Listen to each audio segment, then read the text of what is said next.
साथियों, यदि आप हिंदी माध्यम से प्रतियोगी परीक्षाओं की तैयारी कर रहे हैं, तो घटना चक्र से भली-भांति परिचित होंगे। और यदि आप सामान्य भूगोल का रिवीजन या प्रैक्टिस करना चाहते हैं, तो इनका तीसरा खंड आपके लिए काफ़ी उपयोगी हो सकता है। नमस्कार साथियों, स्वागत है आपका इस वीडियो में। अब तक हमने भारत का भूगोल के अंतर्गत पहले अध्याय के सारे टॉपिक पूर्ण कर लिए हैं। इस वीडियो में हम दूसरा अध्याय शुरू करने जा रहे हैं। दूसरे अध्याय का नाम है भौतिक विभाजन, और आज इसका पहला टॉपिक पढ़ेंगे, भारत के प्राकृतिक प्रदेश। भौतिक विभाजन के अंतर्गत भारत के प्राकृतिक प्रदेश। इन्होंने जो नोट्स दिया है, इस नोट्स को पढ़ने से पहले एक छोटा सा क्लिप दिखाता हूँ मैं आपको। ये पेंजिया है और टेथिस सागर है। उसके बाद ये कॉन्टिनेंट हमारे ब्रेक हुए और मूव हुए। लास्ट में हमारा ये पृथ्वी का वर्तमान दृश्य। अभी क्लिप में आपने कॉन्टिनेंट का मूवमेंट देखा होगा। अब इसके बारे में देखते हैं क्या क्या दिया है। पुराचुंबकत्व अध्ययन की वह शाखा है जो चट्टानों अवसादों के निर्माण के समय संरक्षित गुणों का अध्ययन करती है। विज्ञान की यह शाखा प्राचीन भूवैज्ञानिक घटनाओं के अध्ययन में सहायक होती है। पृथ्वी के चुंबकीय क्षेत्र का अध्ययन भी पुराचुंबकत्व के माध्यम से किया जाता है। अल्फ्रेड वैगनर के महाद्वीपीय विस्थापन सिद्धांत को प्रमाणित करने के लिए भी पुराचुंबकीय अध्ययन को आधार बनाया गया। अल्फ्रेड वैगनर और महाद्वीपीय सिद्धांत बहुत इंपॉर्टेंट चीज है, क्योंकि सबसे पहले वैगनर ने ही बताया था कि महाद्वीपों का विस्थापन कैसे हुआ। शुरुआत में तो इन्हें मान्यता भरपूर नहीं मिली, लेकिन बाद में कॉन्टिनेंटल ड्रिफ्ट थ्योरी के लिए यही आधार बना। महाद्वीपीय विस्थापन सिद्धांत के अनुसार भारतीय स्थलपिंड गोंडवाना लैंड का भाग है। गोंडवाना भूभाग के विशाल क्षेत्र में भारत, ऑस्ट्रेलिया, अफ्रीका, दक्षिण अमेरिका, अंटार्कटिका के क्षेत्र शामिल थे। ये भी आपको ध्यान होना चाहिए, यहाँ से क्वेश्चन बन जाते हैं। तो इस चीज़ को एक बार फिर देखते हैं। ये चित्र है 200 मिलियन ईयर एगो। ये टेथिस सागर है और ये पेंजिया है। अब इसमें अगर आप समझ पा रहे हो, पेंजिया के अंदर ये है हमारा प्यारा भारत। अभी आपने देखा था 200 मिलियन ईयर एगो, अब 150 मिलियन एगो, यानी कि 50 मिलियन साल के बाद क्या स्थिति हुई। ये हो गया लॉरेशिया, ये है हमारा गोंडवाना लैंड। अभी हमने गोंडवाना लैंड के बारे में ही पढ़ा था। गोंडवाना लैंड में देखो, दक्षिण अमेरिका, अफ्रीका, ऑस्ट्रेलिया, अंटार्कटिका, और ये है हमारा प्यारा भारत। यहाँ से भारत का मूवमेंट ये हुआ और भारतीय प्लेट यहाँ पर इस बाउंड्री पे यूरेशियन प्लेट से टकराई। तो ये क्वेश्चन बन जाता है कि भारतीय प्लेट ने मूवमेंट किस दिशा में किया। तो मैप पे आपको पता है ऊपर की तरफ हमेशा नॉर्थ होता है, यानी उत्तर ऊपर रहता है। तो भारतीय प्लेट ने उत्तर की तरफ मूवमेंट किया। शुरू में आपने स्थिति देखी 200 मिलियन ईयर एगो, फिर 150 मिलियन ईयर एगो, और अब 100 मिलियन ईयर एगो। हमारा जो गोंडवाना लैंड था वो ये टूट गया, लॉरेशिया ऊपर हो गया। यहाँ टेथिस सागर, ये है हमारा प्यारा भारत, और ये ऊपर की तरफ मूव करेगा धीरे धीरे। ये स्थिति आई 50 मिलियन ईयर एगो। हमारा प्यारा भारत यहाँ आ गया, यहाँ से चला था, ये जाके यहाँ टकराएगा इस तरह से। प्रेजेंट डे, यानी पृथ्वी पर जो महाद्वीपों की स्थिति है वर्तमान में, वो कुछ इस तरह से। यहाँ हमारा भूमध्य रेखा माना जाता है।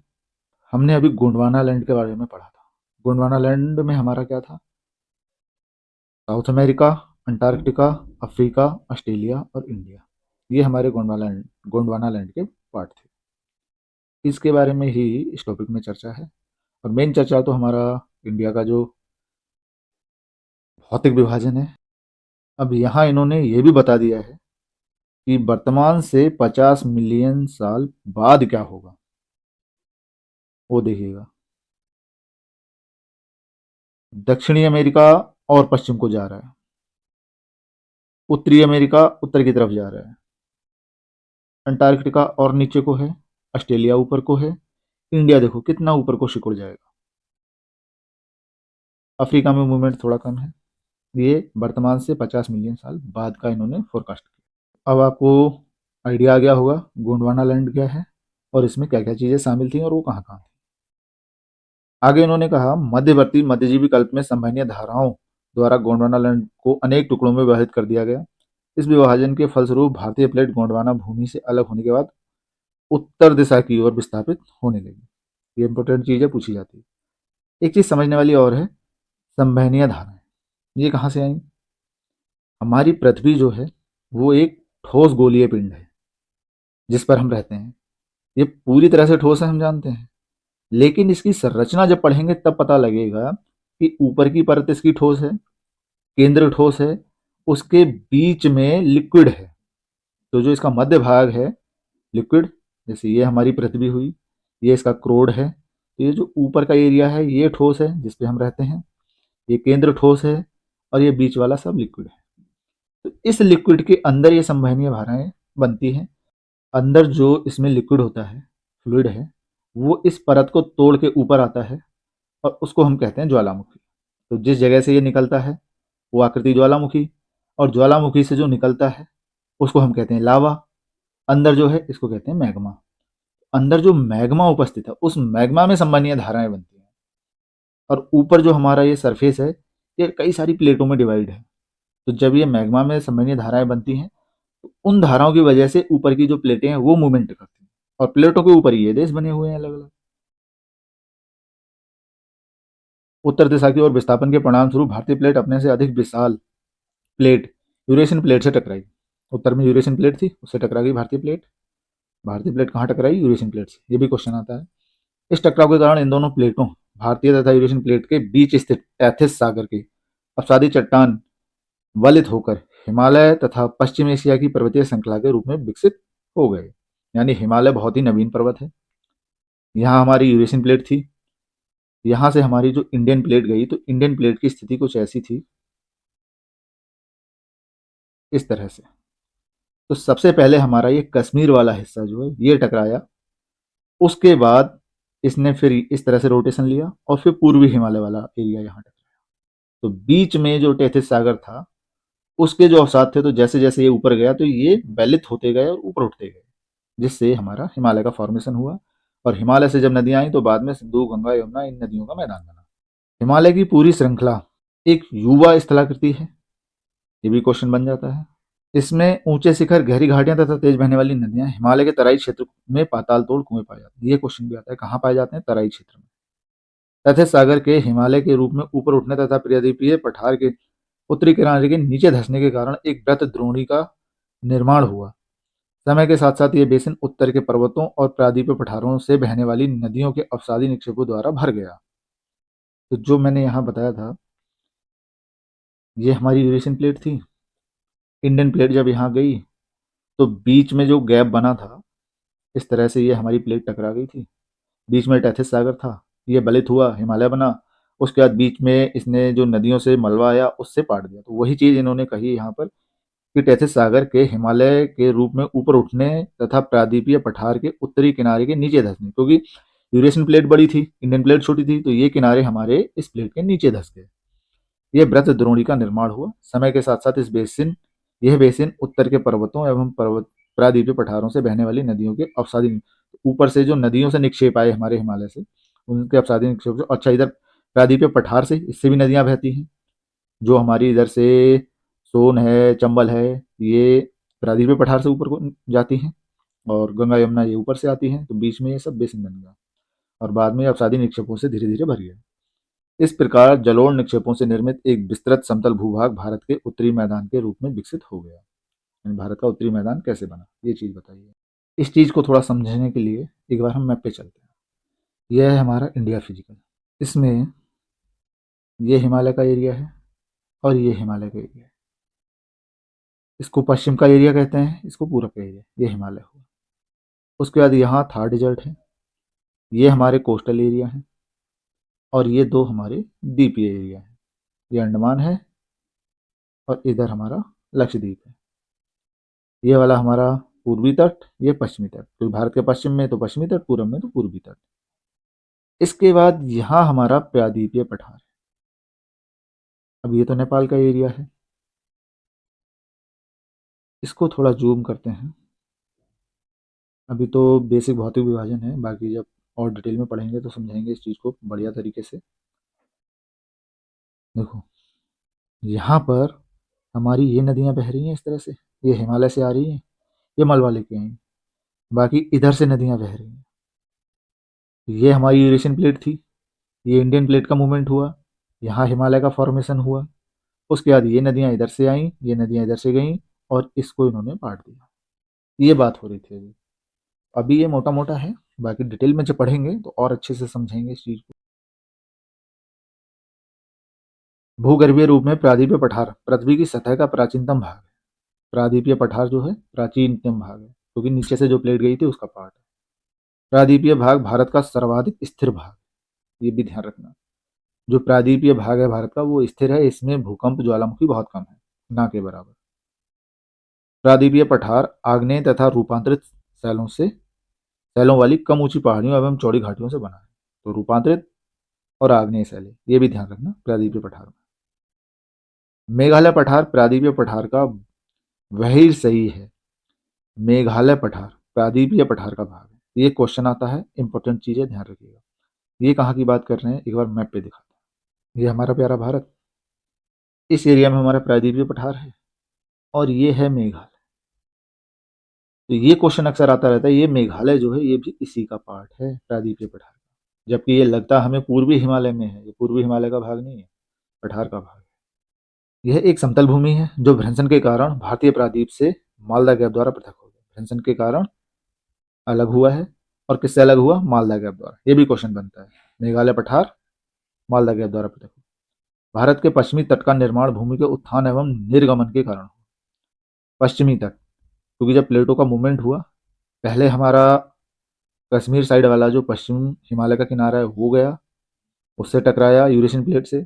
उसके बाद पूर्वी हिमालय का एरिया हमारा जो है वो वाला टकराया था, बीच में टैथिस सागर उठा था। इसी दौरान क्या है, प्लेट ने मूवमेंट के साथ साथ थोड़ा टिल्ड किया, यानी पूर्वी घाट या पूर्वी तट का एरिया जो है वो थोड़ा नीचे को झुका और पश्चिमी तट वाला एरिया जो है वो थोड़ा ऊपर को उठा। इसीलिए हमारी जो प्रायद्वीप में नीचे साइड में नदियां हैं वो अधिकांशतः पश्चिम से पूरब को बहती हैं। यानी ये पूर्वी तट वाला एरिया जो था नीचे को झुका और ये पश्चिमी तट वाला जो है ऊपर को उठा। तो यहाँ हमारे कगार पाए जाते हैं और इन कगारों के कारण ही हमारी जो दक्षिण भारत की नदियां पश्चिम वाहिनी हैं वो यहाँ पर डेल्टा नहीं बनाती हैं, और जबकि पूरब को बहने वाली नदियां जो है वो डेल्टा बनाती हैं। इसी कारण भारत की भूमि बहुत अधिक भौतिक विभिन्नताओं को दर्शाती है, इसलिए भारत को 4 प्राकृतिक प्रदेशों में विभाजित किया जाता है। भारत बहुत बड़ा देश है, बहुत सारे विभिन्नताएं हैं यहाँ। मुख्य रूप से 4 प्राकृतिक प्रदेशों में बांटा गया है। वो 4 प्राकृतिक प्रदेश: उत्तर का पर्वतीय क्षेत्र, विशाल मैदान, प्रायद्वीपीय पठार, तट एवं द्वीप। इन्होंने इस विभाजन के तहत जो द्वीप और तट हैं उनको एक साथ इकट्ठा कर लिया है, और जो हमारा थर्ड डिजिट है उसको अलग से नहीं दिखाया है, इसलिए इन्होंने मुख्य रूप से 4 बना दिया। इसके अतिरिक्त भारत को शैल स्तर क्रम, उच्चावच और विवर्तनिक प्रक्रमों के आधार पर 3 प्रमुख और 6 उपभौतिक भू आकृति प्रदेशों में बांटा गया है। यहाँ इन्होंने जो मैप दिया है इसमें क्या बांटा है ये देखते हैं। देखो, इनने कहा उत्तर का पर्वतीय क्षेत्र, सिंधु गंगा का मैदान, पूर्वोत्तर हिमालय, मरुस्थल क्षेत्र, पश्चिमी तट, पूर्वी तट, लक्षद्वीप, अंडमान निकोबार, दक्कन का पठार, मध्य उच्च भूमि। इतने सारे डिवाइडेशन किए इन्होंने। ये हमारा हिमालय का एरिया है,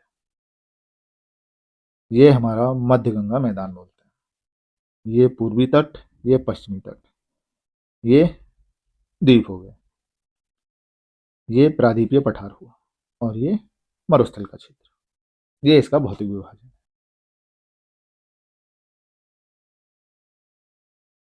धारवाड़ क्रम की चट्टानों का निर्माण आर्कियन क्रम की चट्टानों के रूपांतरण तथा भ्रंशन से हुआ। धारवाड़ क्रम की चट्टानें जो है वो आर्कियन क्रम की चट्टानों के रूपांतरण और भ्रंशन से बनी।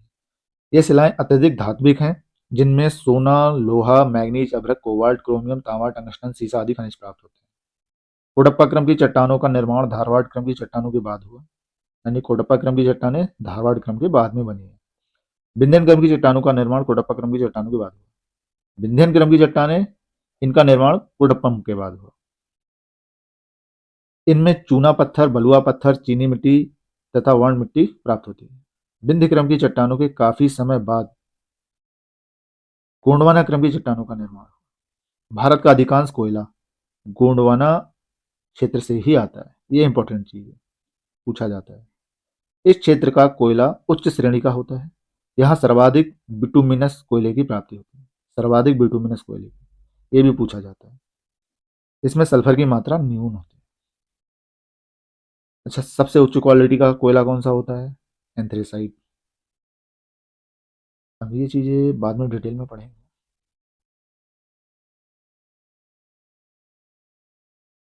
अब देखते हैं प्रश्नोत्तरी। पहला प्रश्न है, भारत से उपबंध पुरा चुंबकीय परिणामों से संकेत मिलते हैं कि भूतकाल में भारतीय स्थल पिंड सरका है। चार ऑप्शन दिए हैं, मैं पहले बता चुका, उत्तर की ओर सरका था, क्योंकि यहाँ हमारा यूरेशियन प्लेट, यहाँ अफ्रीका था, यहीं से इंडिया ने मूवमेंट किया इस तरह से ऊपर को। महाद्वीपीय विस्थापन सिद्धांत के अनुसार भारतीय स्थलपिंड गोंडवाना लैंड का भाग है। ये तो इंपॉर्टेंट चीज है, गोंडवाना लैंड इसका भाग था, ध्यान रखना है। ये गोंडवाना लैंड में भारत के अलावा क्या क्या थे वो भी ध्यान रखना है। मध्यवर्ती मध्यजीवी कल्प में गोंडवाना लैंड विशाल भूखंड का विखंडन हुआ, जिसमें भारतीय स्थलपिंड उत्तर की ओर विस्थापित हुआ। अच्छा, कहीं अगर ये भी मिल जाए लिखा हुआ कि भारतीय स्थलपिंड उत्तर पूरब की ओर विस्थापित हुआ, तब भी गलत नहीं माना जाएगा। हालांकि इसका सही आंसर तो उत्तर है, लेकिन उत्तर पूरब भी एक दो जगह मैंने देखा है। क्वेश्चन नंबर 2 है, भारतीय महाद्वीप मूलतः एक विशाल भूखंड का भाग था जिसे कहते थे। गोंडवाना लैंड का भाग था। प्रश्न नंबर 3, भारत कितने प्राकृतिक प्रदेशों में विभाजित है? मुख्य रूप से ये 4 में विभाजित है। भारत को मुख्यतः 4 प्राकृतिक प्रदेशों में विभाजित किया जाता है। उत्तर का पर्वतीय क्षेत्र, विशाल मैदान, प्रायद्वीपीय पठार, उसके बाद द्वीप एवं तट। इसके अलावा 6 उपभौतिक भू आकृति प्रदेशों में बांटा जाता है एनसीईआरटी का। तो 6 में बनाने के लिए क्या करेंगे, ये थर्ड डिजिट अलग कर देंगे, तट और द्वीप अलग कर देंगे, ये काम होगा। भारत के किस भाग में पाताल तोड़ कुएं पाए जाते हैं? हिमालय के तराई एरिया में। पाताल तोड़ कुएं ऐसे प्राकृतिक जल स्रोत होते हैं जो धरातल से स्वतः ऊपर प्रकट होते हैं और सतह पर जल निकलता रहता है। परंतु जल स्रोत तथा पाताल तोड़ कुएं में अंतर होता है। प्रथम में जल स्वतः ऊपर आ जाता है, परंतु दूसरे के लिए पाताल तोड़ कूप में मनुष्य को धरातलीय सतह पर पहले कुआं खोदना पड़ता है और बाद में जल स्वतः निकलने लगता है। जो लोग तराई क्षेत्र में रहते हैं उन्होंने ये चीज देखी होगी, जानते होंगे। हमारे यहाँ बोला जाता है आर्टिजन। आर्टिजन बेल भी बोलते हैं, आर्टिजन भी बोलते हैं। यानी खेतों में सिंचाई करने के लिए जो हम भूजल का उपयोग करते हैं, तो भूमि में एक छेद करके पाइप डालते हैं, फिर उस पे कुछ मोटर वगैरह लगा के पानी को ऊपर खींचते हैं और सिंचाई करते हैं या अन्य कामों में इस्तेमाल करते हैं पानी। अब यही काम अगर हमारा बिना मोटर के हो जाए, पानी स्वतः ऊपर आ जाए, उसको हम आर्टिजन वेल बोलते हैं। वही पाताल तोड़ कुएं हैं। अब ये एक नेचुरल भी होते हैं, एक मैन मेड भी होते हैं। तो जो लोग बोरिंग करके खुद करते हैं तो खुद बनाया, मनुष्य ने बनाया तो वो मैन मेड हो गया। और कहीं कहीं धरती में स्वतः ही होता है तो वो नेचुरल हुआ। अच्छा, थोड़ा सा टाइम और लूंगा। साइंस में पढ़ा होगा कैपिलरी सिस्टम। ये जो हमारा आर्टिजन वेल का कॉन्सेप्ट है, ये कैपिलरी सिस्टम से हुआ। हमारी पृथ्वी बहुत बड़ी है। मैं अगर उदाहरण के लिए ले लूं, ये हमारी पृथ्वी का एक छोटा सा एरिया हुआ। अब अगर मैं इसमें एक हल्का सा छेद कर दूं नीचे को, तो ये इसकी तुलना में ये बहुत बारीक है। तो यहाँ इसमें जो प्रेशर है, उस प्रेशर की वजह से यहाँ का पानी इस कैपिलरी में ऊपर चढ़ जाएगा और ऊपर एटमॉस्फेरिक प्रेशर इसकी तुलना में कम है, तो ये पानी स्वतः ही ऊपर निकलता है। ये कॉन्सेप्ट है यहाँ पर। बाकी साइंस में कैपिलरी सिस्टम अच्छे से बताया जाएगा। नेक्स्ट क्वेश्चन 5, भारत में भू आकारों की रचना के संबंध में निम्नलिखित कथनों पर मनन कीजिए। नंबर 1, संरचनात्मक दृष्टि से मेघालय पठार दक्कन पठार का ही विस्तार है। बिल्कुल सही बात, मैप पे समझा था। कश्मीर घाटी की रचना एक समभिनति में हुई है, इसको देखते हैं अभी। गंगा मैदान की रचना एक अग्रगर्त में हुई है, ये भी देखते हैं अभी। हिमालय की उत्पत्ति भारतीय प्लेट, यूरेस यूरोपीय प्लेट तथा चीनी प्लेट के त्रिकोणीय अभिसरण के फलस्वरूप हुई है। चीनी प्लेट तो हमने पढ़ा ही नहीं, ये है ही नहीं, इसका मतलब ये क्वेश्चन का आंसर नहीं है। 4 ऑप्शन है हमारे पास, हमें पता है चौथा नहीं है, तो ये 2 ऑप्शन तो कट गए। अब पहला, दूसरा, तीसरा, इसका ऑप्शन ए सही है। अब इसमें दूसरे तीसरे के बारे में क्या कहा वो देखो। मेघालय पठार प्रायद्वीपीय पठार का बहिर्साई आउटलाइनर है, ये तो क्लियर था। जो भ्रंश के कारण भारतीय महाद्वीप से मालदा गैप द्वारा पृथक हुआ, ये ध्यान रखना ही रखना है। कश्मीर घाटी की रचना हिमालय की संभिनति में हुई है, अतः कथन 2 सही है। कश्मीर घाटी की रचना हिमालय संभिनति में, ये सही बात है। नेक्स्ट इन्होंने दिया, स्वेस के अनुसार गंगा के विशाल मैदान की उत्पत्ति तब हुई जब प्रायद्वीप के दृढ़ भूखंड ने हिमालय के दक्षिण की ओर प्रसार को रोका, तो हिमालय के उच्च बलनों के समक्ष एक अग्रगर्त फोर्डीप पैदा हो गया। ये अग्रगर्त एक विशाल भूसन्नति की भांति था। हिमालय से निकलने वाली नदियों द्वारा निरंतर लाए जा रहे अवसादों से ये अग्रगर्त धीरे धीरे भरता रहा। बाद में इसी में विशाल मैदानों का निर्माण हुआ। यहाँ ये कहना चाह रहे हैं कि जैसे हमारा ये यूरेशिया वाली प्लेट होगी, इंडियन प्लेट हमारी कुछ त्रिभुजाकार थी, पहले यहाँ टकराई, उसके बाद ये कोना यहाँ टकराया, यानी ये इस तरह से टकरा गई। अब ये जो गैप बचा टेथिस सागर का, अब जैसे जैसे बाद में यहाँ से मूवमेंट आगे को बढ़ा तो ये कोने तो दब गए, अब ये कोने नीचे को जा रहे हैं और ये ऊपर को जा रहा है। तो ये जो टेथिस सागर का एरिया था, ये मलबा या तो ऊपर जाएगा या नीचे आएगा, लेकिन ऊपर बड़ी प्लेट है, यूरेशियन प्लेट, ऊपर जा नहीं सकता, नीचे को आएगा। नीचे क्या है, प्रादीपीय पठार की कठोर चट्टान थी, इसने नीचे भी नहीं आने दिया, यानी ये मलबा ना तो ऊपर गया ना नीचे गया। तो जैसे जैसे मूवमेंट ऊपर को हुआ वैसे वैसे इसमें फोल्ड पड़ते गए और ये यहीं पे ऊपर उठता रहा, और यहाँ ऊपर उठने से यहाँ हमारा हिमालय का निर्माण हुआ। और उसमें जब फोल्ड पड़े तो इसके प्रादीपीय पठार के और हिमालय के बीच में गड्ढे बने, भूसन्नतियां बनी, जो बाद में ऊपर से और नीचे से नदियों के द्वारा मलबा लाके भर दी गई। इस चीज का जिक्र ये इसमें कह रहा है। नेक्स्ट प्रश्न 6 है, निम्न में से कौन सा कथन असत्य है? अब यहां ये ध्यान रखना है, असत्य बोला है। भौमिकीय दृष्टि से प्रादीपीय क्षेत्र भारत का सबसे प्राचीन भाग है। प्रादीपीय पठार का एरिया जो है प्राचीन भाग है, सही बात। हिमालय विश्व में सबसे नवीन बललित फोल्डेड पर्वतों को प्रदर्शित करते हैं, सही बात है। हिमालय का निर्माण बहुत बाद में हुआ है। भारत के पश्चिमी समुद्र तट का निर्माण नदियों के जमाव क्रिया द्वारा हुआ है, गलत। भारत में गोंडवाना शिलाओं में कोयले का बृहत्तम भंडार है, बिल्कुल सही। ये ध्यान भी रखना है, कोयले का भंडार क्वेश्चन आता है। अच्छा, ये गलत क्यों है, मैं समझा चुका हूं।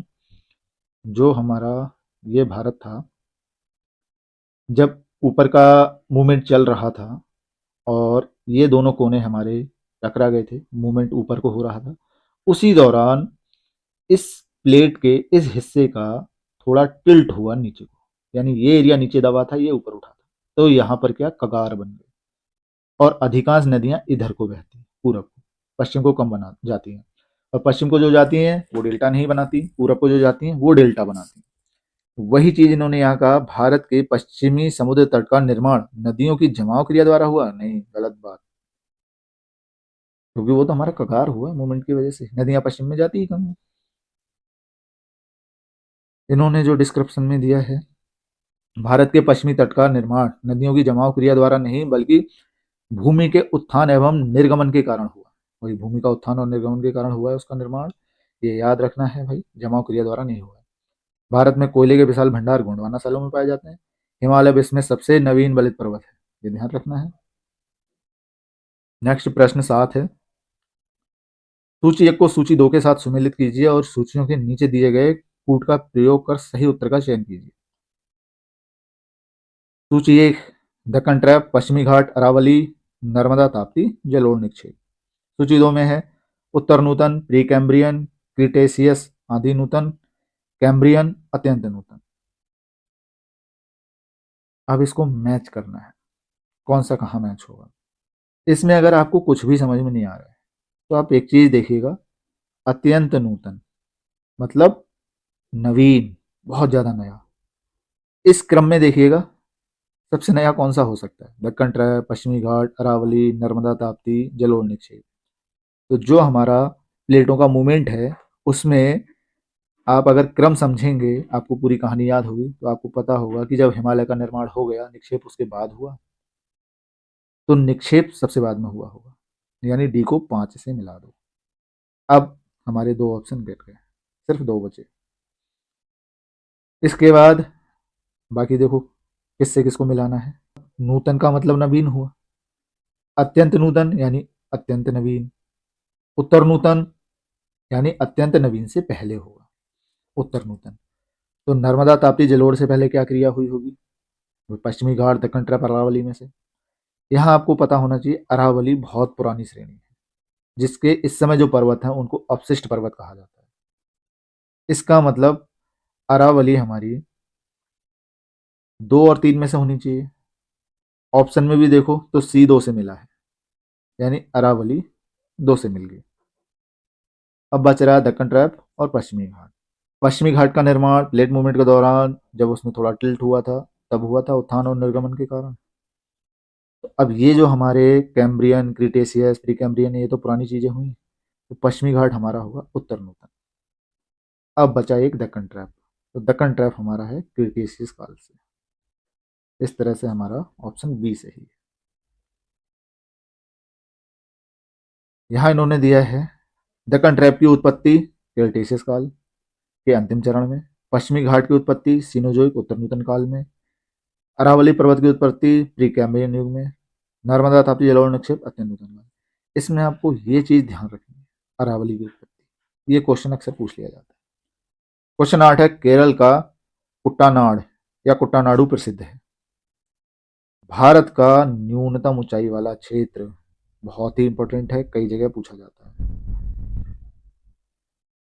केरल का कुट्टानाड भारत का न्यूनतम ऊंचाई वाला क्षेत्र है, समुद्र तल से नीचे अपने खेती के तरीकों के लिए प्रसिद्ध है। इसे केरल का धान का कटोरा कहा जाता है, केरल का धान का कटोरा। कुट्टानाड सतत कृषि और मत्स्य पालन के लिए भी जाना जाता है। खाद्य एवं कृषि संगठन द्वारा कुट्टानाड की खेती के तरीकों को वैश्विक महत्वपूर्ण कृषि विरासत घोषित किया गया है, ये भी ध्यान रखिएगा। क्वेश्चन 9 है, निम्नलिखित में से कौन सा मरुस्थल है? अब हमारे यहाँ एक ही मरुस्थल है, थार डेजर्ट। अब क्वेश्चन किस तरह से घुमा के पूछा गया है। मरुस्थल के लिए पूछा है सिंधु का क्षेत्र, गंगा का क्षेत्र, असम का क्षेत्र या मध्य भारत का क्षेत्र, कौन सा सही है इनमें से? गंगा का मैदान है, मरुस्थल नहीं है।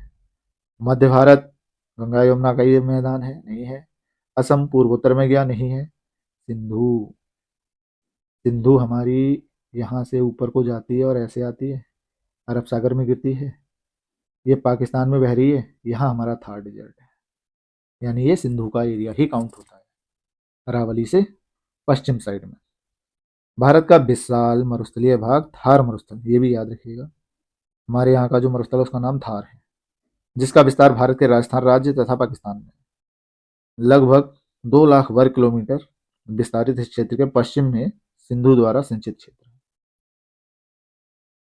नेक्स्ट क्वेश्चन है 10, निम्नलिखित में से कौन सा जिला धारवाड़ भूस्तरीय रचना वाला नहीं है, यानी धारवाड़ वाला नहीं है। अब ये थोड़ा डिटेल में पूछ लिया गया है, अंदर की चीज है। इसमें कहा रोहतास, क्योंकि ये बीपीएससी का क्वेश्चन है। बिहार में धारवाड़ भूस्तरीय रचना वाले जिले दक्षिण पूर्व बिहार के अंतर्गत आते हैं, यानी दक्षिण पूर्व बिहार में जो है वो धारवाड़ के अंतर्गत है। इनमें मुंगेर, नवादा एवं जमुई जिले शामिल हैं। वहीं रोहतास दक्षिण पश्चिम बिहार का भाग है। इस क्षेत्र में विंध्यन प्रकार की भूस्तरीय रचना पाई जाती है। बिहार में विंध्यन भूस्तरीय रचना कैमूर एवं सोन घाटी में पाई जाती है।